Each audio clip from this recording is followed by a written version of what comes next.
Hello. Today I'm going to talk about one of the most important topics in psychology, memory. How we take information, hold on to it, and later bring it back when we need it.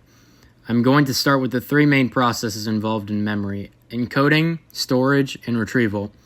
Encoding is how we take in information, storage is how we keep it over time, and retrieval is how we bring that information back out. These three steps work together almost constantly, even when we don't notice it. Now, let's look at three types of memory: sensory memory, short-term memory, and long-term memory. Sensory memory is the very first stage. It's incredibly brief, lasting only a split second, and it captures everything our senses take in. But we don't keep all of it. This is where the attentional gate comes in. Only the information we pay attention to passes through this gate and moves into the next stage. The next stage is short-term memory, also called working memory. This is the system we use when we are actively thinking, like doing mental math, repeating a phone number, or following a conversation. Short-term memory is limited, and one famous idea that describes this is the magic number 7. On average, we can hold about 7 items, plus or minus 2 at one time. If we want information to last longer, we usually have to rehearse it. When we repeat something over and over, like studying flashcards, we're doing consolidation by rehearsal, which helps the information move into long-term memory.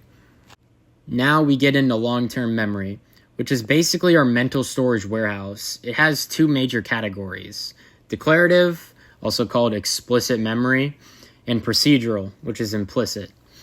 Declarative memory includes facts and events, which is the stuff we consciously bring to mind.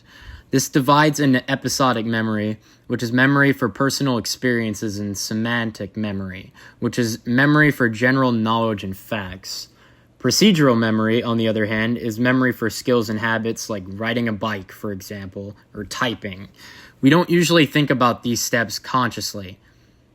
To pull memories back out, we use retrieval cues, which are little reminders that help trigger stored information.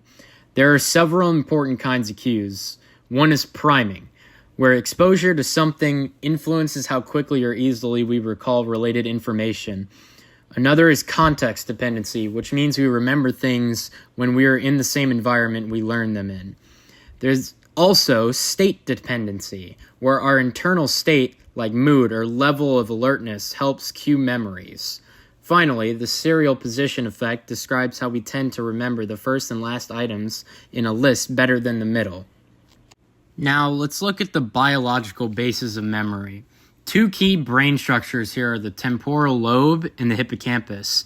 The hippocampus is critical for forming new memories, especially declarative ones. When it's damaged, people may develop anterograde amnesia, which means they can't form new long-term memories. Retrograde amnesia is the opposite and consists of losing memories from before the damage occurred. On a cellular level, memory involves physical changes in the brain. When neurons communicate repeatedly, their connections strengthen through a process called long-term potentiation, or LTP. Over time, these strengthened pathways help stabilize memories.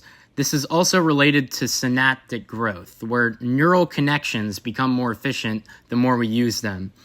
Overall, memory is not just a single system, but it's a combination of processes, structures, and cues that allow us to learn, store information, and retrieve it later. All of these different parts work together to make memory one of the most fascinating areas in psychology. Thanks for listening.